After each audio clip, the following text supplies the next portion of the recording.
2. Matrices. Section 2.1 is solving systems of equations in two variables. So a system of equations is a set of two or more equations. To solve a system of equations means to find values for the variables in the equations which make all the equations true at the same time. One way to solve a system of equations is by graphing, because of course we love graphing. It's just our favorite thing to do, right guys? The intersection of the graphs represents the point at which the equations have the same x value and the same y value. Thus, this ordered pair represents the solution common to both equations, which is called the solution to the system of equations. So, solve the system of equations by graphing. 3x minus 2y equals negative 6, and x plus y equals negative 2. So, it's much easier to graph if we put these in slope-intercept form. So, I'm going to go ahead and do that first. So we're going to put this 3x minus 2y equals negative 6. We're going to subtract 3x from both sides. So we're going to get negative 2y equals negative 3x minus 6. And then we can divide everything by negative 2. And so that gets us y equals 3 halves x plus 3. And so we're going to graph that. We're going to graph the intercept, the y-intercept at 3. And then we've got a slope of rise 3, run 2. And so we can connect all of these with a straight line. And there's our graph of the first equation. The second equation, much easier to put in slope-intercept form. We're just going to subtract x from both sides, so we get y equals negative x minus 2. And then graph the intercept, y-intercept at negative 2, and a slope of negative 1. And so our line looks like this. So there's our two lines. And so the solution to this system of equations is the point where they intersect. So they intersect here at negative 2, 0. And if we plug this back in to our equations, we should get that this is true. We should get a true statement for both equations. So if I plug it back into the first equation, 3 times 0 minus 2, or 3 times...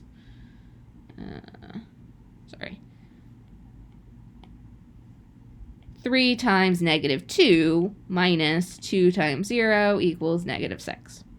This is negative 6 minus 0 equals negative 6. That is a true statement. So this is a solution to that equation. And then if we plug the point into our second equation, negative 2 plus 0 equals negative 2, and that is also true. A consistent system of equations has at least one solution. If there is exactly one solution, the system is independent. If there are infinitely many solutions, the system is dependent. If there is no solution, the system is inconsistent. So, those are your options. If the question is how many solutions are there, your answers are 1, 0, or infinity. If you are working with non-linear equations, you could have different numbers of solutions, right? If I have a parabola and then a line, that would have 2 solutions. But we're only dealing with systems of linear equations in this chapter, so don't worry about it. So what we just did is an example of a consistent and independent system of equations. So you get one solution. Your two equations have different slopes. They intersect at a point. That point is your one solution. the second example, 2y plus 4x equals 14, and 3y plus 6x equals 21.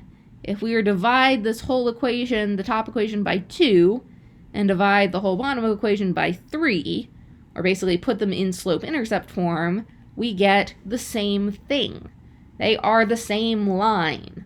When you graph them, you graph a line, and then you graph that same line again. They have the same slope and the same intercept. So therefore, they have infinitely many solutions. Any point on this line is a solution to the system. They are called dependent. And then if they have the same slope and different intercepts, they are inconsistent, right? The solution is the point where the lines intersect. These lines have the same slope, but different intercepts. They are parallel. They never intersect. Therefore, there is no solution that satisfies both equations. That is an inconsistent system. What if we don't have any graph paper, so we can't solve things by graphing? Or what if we try and graph it, but we can't quite tell what number that's supposed to be because the point seems to be kind of in the middle, or something like that.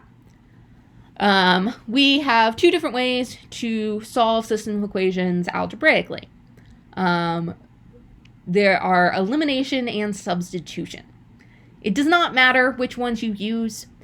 Some problems lend themselves more towards the elimination method, and some lend themselves more towards the substitution method, but it's mostly a matter of personal preference. Do whichever one you like. Most people have a favorite way to do it, and they just would rather do that all the time. Sure, fine, whatever makes you happy, as long as you get the right answer. So, some problems are set up really nicely for elimination. And so with elimination, we want to add the two equations together in a way that makes one of the variables cancel out. And so if we can cancel out one of the variables, then we just have an equation with one variable which we can solve. So here, this one really nicely set up for elimination because I've got a minus y and a plus y. And if I add those two together, I'm going to cancel the y's. So I have x minus y equals 11 and 2x plus y equals 19. And I'm going to add these two equations together. And so I get x plus 2x is 3x. And my minus y and my plus y cancel out. And then 11 plus 19 is equal to 30.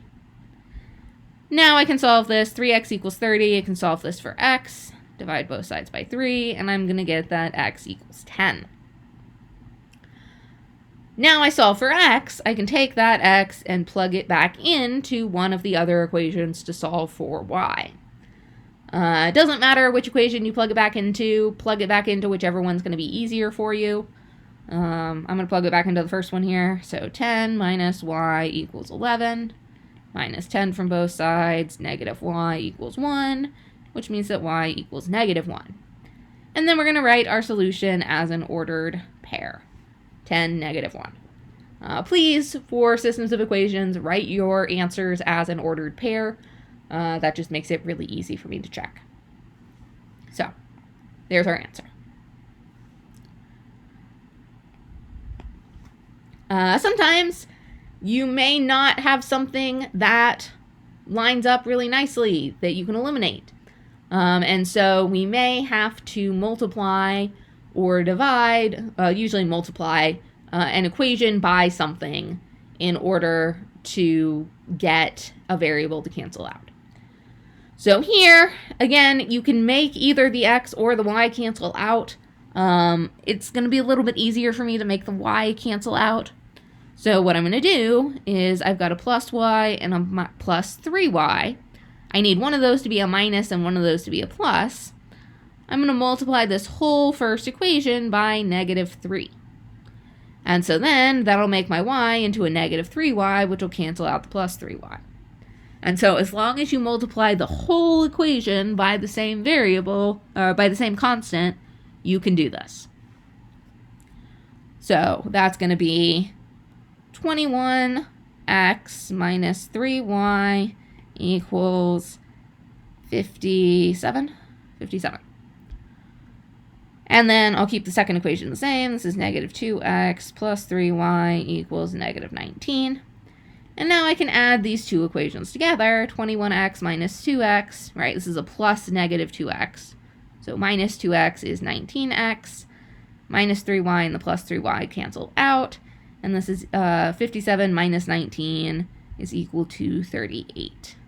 Divide both sides by 19 and get that x is equal to 2. And then take that x equals 2 and plug it back in. Again, doesn't matter which equation you plug it back into. I'm going to plug it back into the first one because that's only got the one y. Slightly easier to solve for y. So 2 times negative 7. So negative 7 times 2 plus y equals negative 19. Negative 14 plus y equals negative 19. Add 14 to both sides.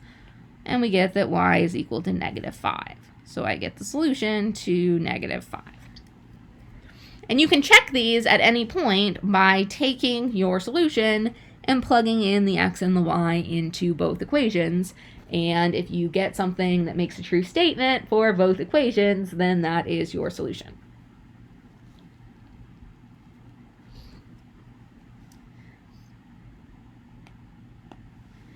And for C, again, I'm going to try and cancel out the y's. Having one a plus and one a minus makes things a little bit easier to cancel. And also, I don't want to deal with those decimals. So we're going to cancel these y's. Now, 2 and 5 don't have any common factors, which means if I want to cancel them, I have to multiply both equations. So I'm going to multiply this first equation by 5 and multiply the second equation by 2. And that'll get me a 10y and a negative 10y. That's why I didn't cancel the x's for B, because I would have had to multiply the first equation by 2 and the second equation by 7. Whereas the way that I did it, I only had to multiply one equation. Slightly less work, and we are all about doing less work here in pre-calc. So 5 times 1.5 is 7.5, x plus 10y equals 100, and 5x minus 10y equals negative 50. Add these two equations together. This is going to be 12.5x, 10y's cancel out, and this is equal to 50. Divide both sides by 12.5x. Or 12.5, and get that x is equal to 4.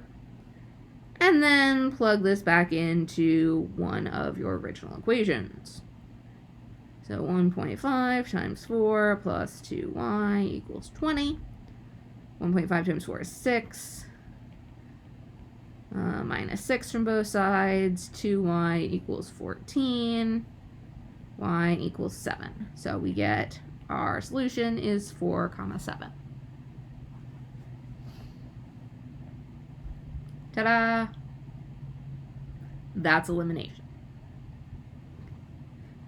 Substitution is our other method of solving systems of equations. Substitution works very well if you have a variable that is by itself, defined in terms of the other variable, or one where you can easily write it that way. And so in substitution, we're going to take this whole first equation and we're going to sub it in for y in the second equation.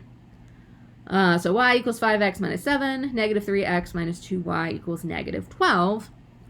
We are going to write that second equation, negative 3x minus 2, but instead of y, we're going to make the y be 5x minus 7. And then now we've got one equation in terms of one variable, x, and we can solve for x. So negative 3x, we're going to distribute this negative 2. Don't forget to distribute the negative with it. So that's minus 10x plus 14 equals negative 12. So this is negative 13x plus 14 equals negative 12. We combine our like terms there. and solve for x. Minus 14 from both sides, negative 13x equals negative 26. And get that x equals 2.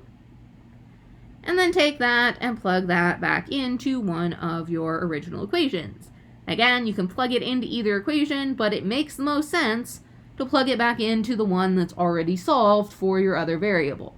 So we're going to plug this back into the second equation. Y equals 5 times 2 minus 7, which is 10 minus 7, which is 3. So we get the solution to 3 as an ordered pair.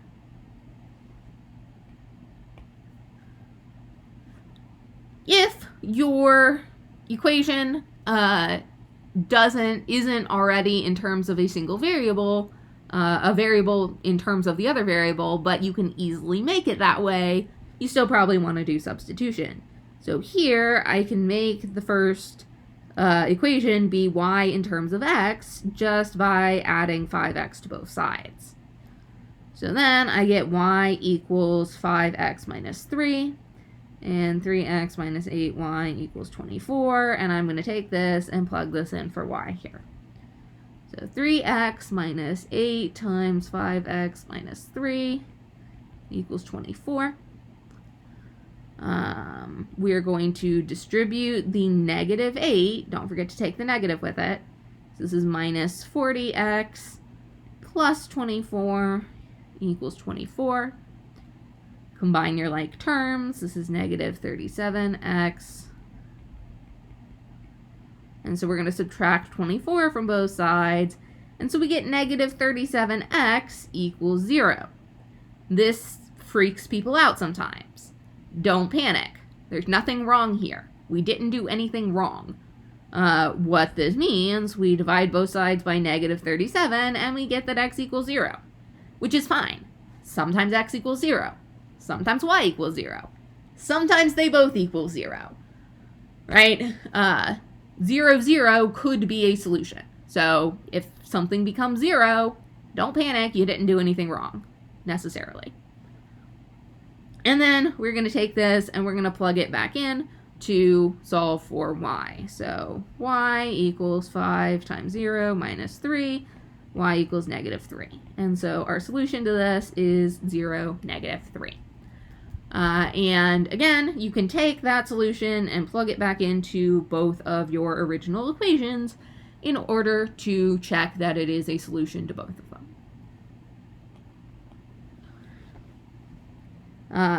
For C here, I'm going to solve for x because it's real easy to just add y to both sides. X equals y plus 2, and then everything's all nice and positive numbers.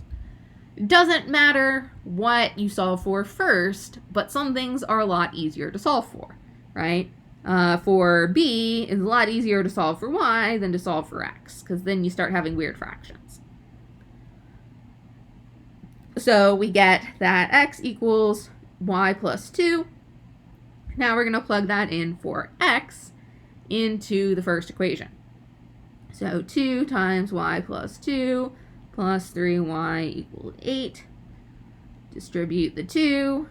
This is 2y plus 4 plus 3y equals 8.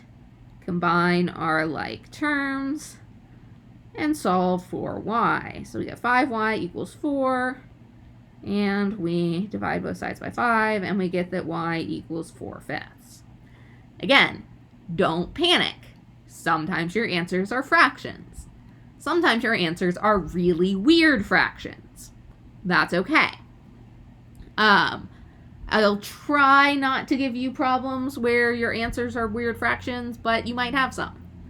That said, if you get a really weird fraction, take that as a yellow flag to go back and check your work. Because if you do something wrong, a lot of times you get really weird fractions for answers. But sometimes the answer is just a really weird fraction and you didn't do anything wrong, and that's just what the answer is. So in this case, the answer y equals 4/5, which is not a really weird fraction, it's just a fraction. And we're going to take that and plug that back in. Again, we can plug it into any equation. but makes most sense to plug it back into the one where we already solved for x. So we get that x is equal to 4/5 plus 2. We are going to get our common denominator here. This is going to be plus 10/5. And so we get that x is equal to 14/5. And so we can leave that as an improper fraction. In fact, I prefer that you do, and just leave our answer as 14/5 and 4/5 as an ordered pair.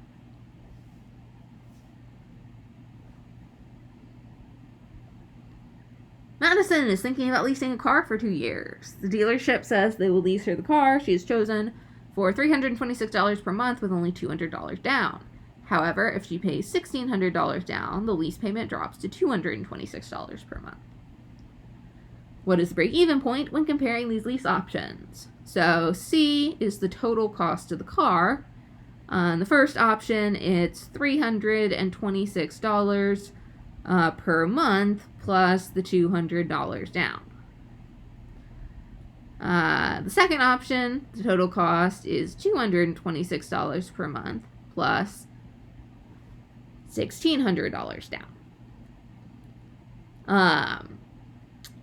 And so we want to solve this system of equations to find the number of months where these two costs are the same. This is one that's going to make the most sense to solve by substitution, because both of these are already in terms of C. So take one C and plug it in for the other C, and we're going to get 326m plus 200 equals 226m plus 1,600. And so minus 226m from both sides, minus 200 from both sides, 100m equals 1,400, divided by 100. Her break-even point is going to be at 14 months. And if we plug that back in to one of the equations, we would also get the total cost, which is going to be 226 times 14 plus 1,600 is $4,764. So $4,764 is our solution. That is the break-even point.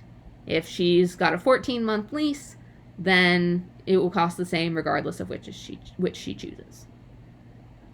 Which 2-year lease should she choose if the down payment is not a problem?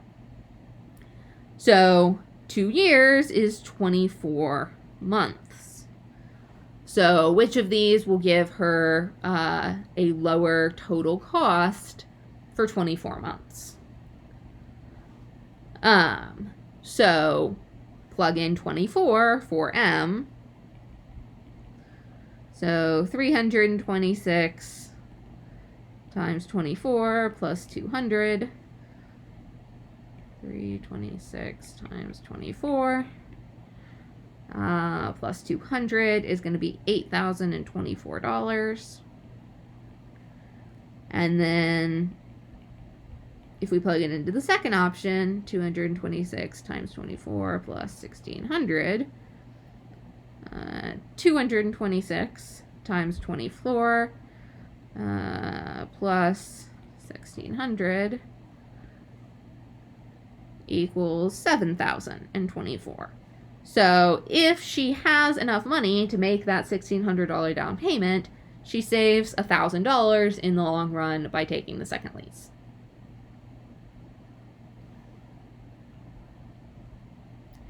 And that's it for 2.1. Thank you for joining me. Turn in next time for 2.2, which is systems of equations in 3 variables. Fun time.